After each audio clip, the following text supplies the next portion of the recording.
And for your Facebook story tonight, you wanted to know more about emergency vehicle drivers. What are their responsibilities, and do they follow different rules of the road? TV6's Anna Samovska caught up with some experts and joins us now with the answers. Anna? Steve, emergency vehicle drivers get a yearly refresher course on equipment use, CPR, and other techniques.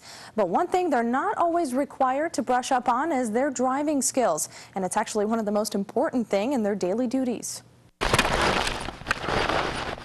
It's a skill they use more than any other. The call comes in and they get behind the wheel. You may never use a ladder that time. You may never use a hose. It's the only task in the EMS service that you will do every single time you're called out, is drive. These emergency vehicle drivers are held accountable for their actions.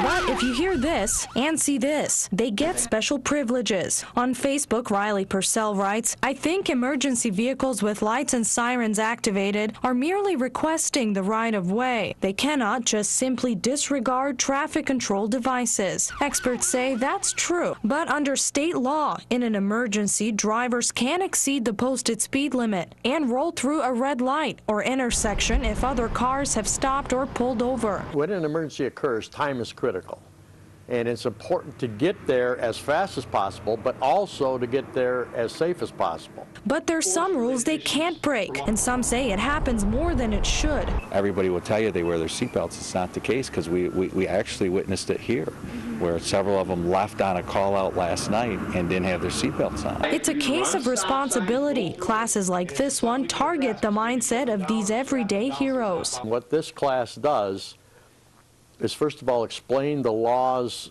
for emergency drivers and how emergency responders can get to an emergency quickly, but also safely. Steve, responders can also choose to have their own vehicles equipped for emergencies. They must have the sirens, the lights, and the proper equipment inside in order to get those driving privileges.